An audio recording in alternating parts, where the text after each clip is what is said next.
ABG आपण clinical गुरुजी, arc, Guru Dutt आणि पंड्यामधनं वाचलं. तर आर्कमधनं करतो आहे पूर्ण. तर हा एक मोठासा चार्ट आहे हा कम्पेन्सेशनचा. तर आलाच आहे तर डिस्कस करून टाकू.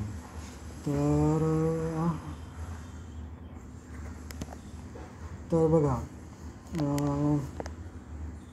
नको आपण गुरुदत्तच्या ह्याच्यात करू, मग तेव्हा कम्पेन्सेशन दिले तेव्हा मग बाकी पण डिस्कस होऊन जाईल.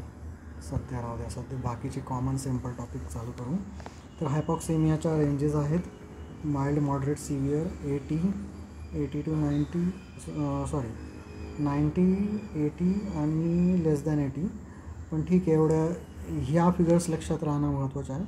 आपण मागच्या व्हिडिओ बघितलं, 94ला 80 आहे, 90ला 60 आहे, मग 75ला 40 आहे. 80, 60, 40, इकडे 94, 90, 75 बस.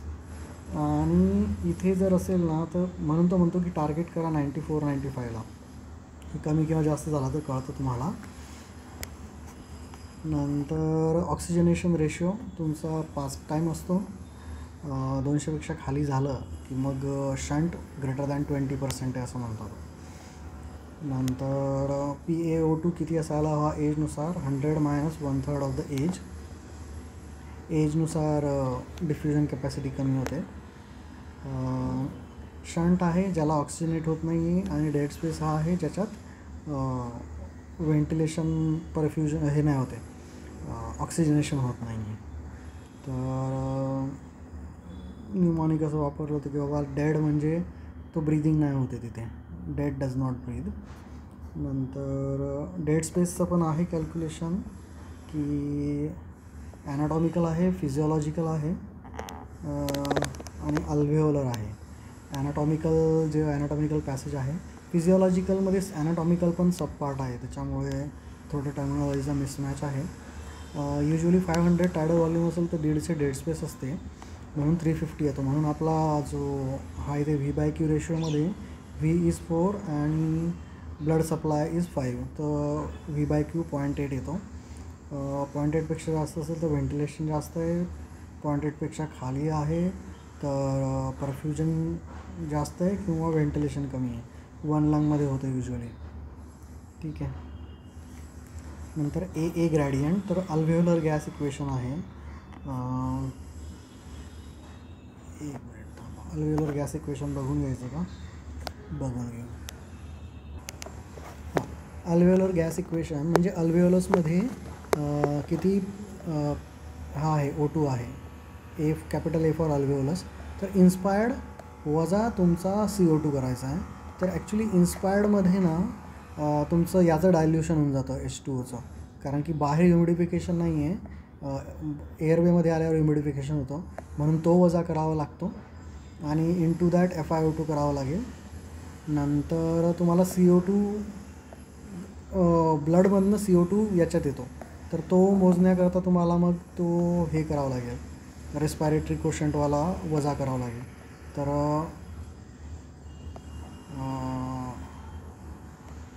PaCO2/R मग तेवढं तुम्हाला वजा करावं लागेल. नाही सॉरी, हा एवढा ॲब्सॉर्ब होऊन जातो, तर त्याच्यामुळे तुम्हाला हा O2 वजा करावा लागेल. ठीक आहे. तर हे इक्वेशन आहे आर्कमध्ये बघू. PaO2 atmospheric pressure minus vapour pressure into FiO2, आणि मग हे ॲब्सॉर्ब झालेला O2 वजा करायचा आपल्याला, तो त्याचा व्हॉल्यूम येणार CO2 divided by respiratory quotient. Room एअरवर ह्या व्हॅल्यू येतील 150 असतो, हा फिक्स फिगर माहिती आहे आपल्याला, आणि हा 1.25 इंटू PaCO2. 1/0.8 केल्यावर तर युजली ती फिगर 100पर्यंत येते. नॉर्मल A ग्रॅडियंट आहे 10 ते 20, आणि हा पूर्ण मोठा फॉर्म्युला आहे त्याचा.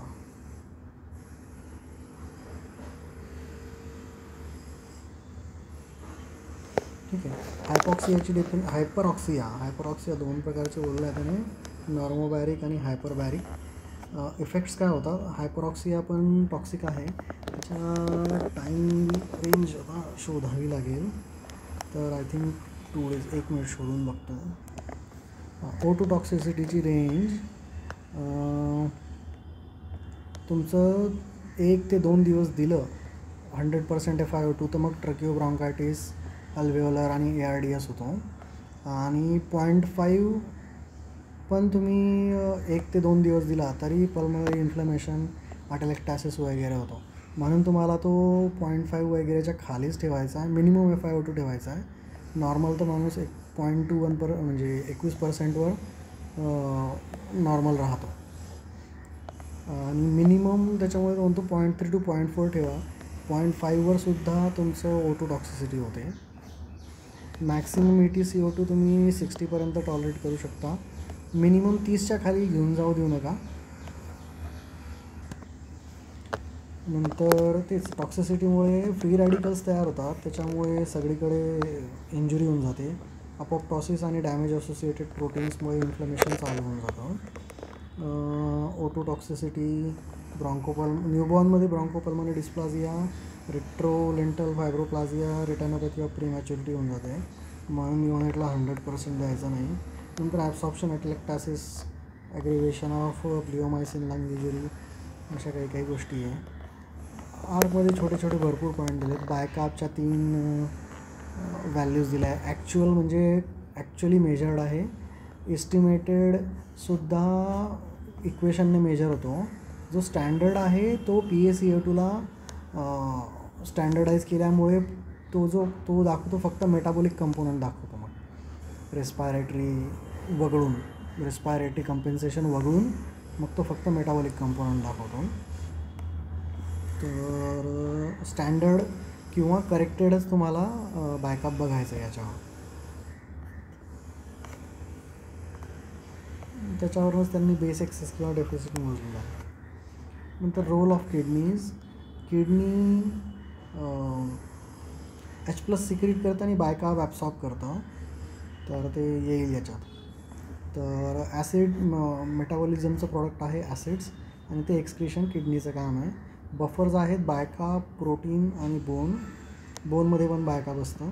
बाकी पण आहेत, सल्फेट्स आहेत, फॉस्फेट्स आहेत, हिमोग्लोबिन म्हणजे प्रोटीनचा एक मेन भाग हिमोग्लोबिन मोठा बफर आहे.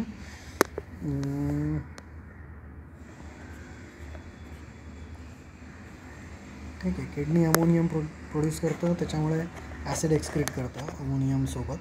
NH3+ला H+ जोडून NH4+ बाहेर टाकतं, म्हणजे ॲसिड एक्सक्रिशन करतं. नंतर ABGसाठी जर दिवसाला 4पेक्षा जास्त सॅम्पल हवे असतील तर मग तुम्ही 8 लाईन घेऊन टाका असं म्हणतो तो. आणि 4पेक्षा कमी तर दरवेळेस पंक्चर साईड वेगळी करा. पण युजली तो म्हणतो राईट नॉन डॉमिनंट हँडवर घ्या. कॉन्ट्राइंडिकेशन्स आहे, इन्फेक्शन आहे, पल्सलेसनेस आहे, ॲलन टेस्टचा इश्यू असेल तर, कारण की कोलॅटरल्स नाही आहेत, स्पाझम गेला तर गँग्रीन होईल, कोॲग्युलोपॅथी, अँटीकोॲग्युलंट, आर्टेरियल काही डिसीज आहे, स्पाझम्स होतात, PVD आहे का ऑलरेडी ग्राफ्ट टाकलेले CKD सारखे. नंतर most preferred artery radial on non dominant आहे. मग कारण की त्याच्या बाजूला नर्व नाही आहे, कंप्रेसिबल आहे, कोलॅटरल आहे. फिमोरलच्या बाजूला नर्व पडते आणि एवढी ॲक्सेसिबल नाही आहे, कंप्रेस करायला मुश्किल आहे. ते ठीक पुढच्या पेजवर आहे ना, ते ठीक आहे, करून घेऊ. मग सेकंड जर तुमची रेडियल नाही आली तर ब्रॅकियल घ्या. ब्रॅकियल सेकंड चॉईस आहे, फिमोरल थर्ड चॉईस आहे. ब्रॅकियल पण इझी पॉल्पेटेबल आहे, कोलॅटरल चांगले आहे, थोडी डीप आहे, बेसिलिक वेनच्या प्रॉक्झिमल आहे, मीडियम नेवच्या जवळ आहे, त्याच्यामुळे थोडा इश्यू होतो. दाबायला तर डीप असल्यामुळे थोडी दाबायला प्रॉब्लेम होतो. फिमोरल पाल्पेबल आहे, फिमोरल वेनच्या जवळ आहे, तो एक इश्यू आहे, नर्वच्या जवळ आहे, इन्फेक्शन होण्याचे चान्स असतात. म्हणून शेवटी काहीच नाही भेटलं तर फिमोरल मारा. डॉर्सॅलिस पेडीज पण घेऊ शकतो, पण ती छोटी असते, युजली मिळायला प्रॉब्लेम होतो. तर जो मॉडिफाईड ॲलन्स टेस्ट आहे तो म्हणतो डॉर्सॅलिस पेडीजसाठी आहे. हे जरा बघायला लागेल मला. पायवर करायचं, ऑक्लूड करायचं, मग ब्लांचिंग बघायची. ॲलन्स टेस्ट इथे पण तुमचा हात वर करायचा, मग फिस्ट करायची, म्हणजे ड्रेन होईल.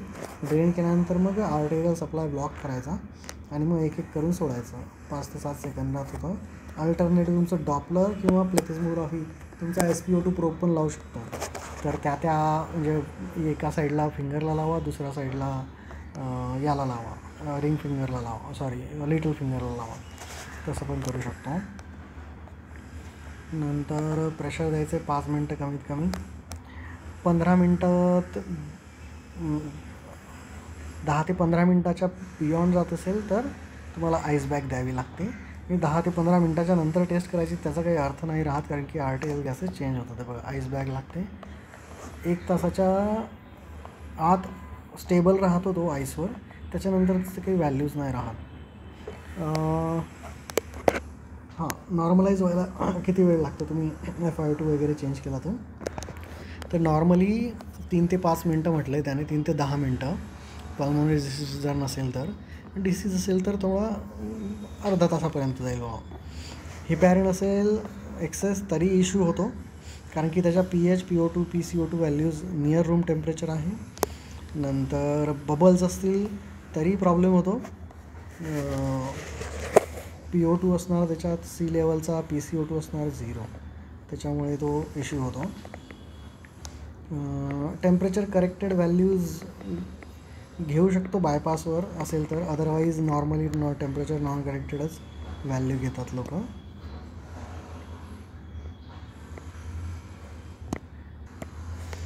टेम्परेचरचा इफेक्ट काय होतो, तो सोल्युबिलिटी, टेम्परेचर वाढलं की सोल्युबिलिटी कमी होते, त्याच्यामुळे त्यांची व्हॅल्यूज वाढणार आणि डिसोसिएशन पण वाढणार, त्याच्यामुळे ॲसिडिक होणार.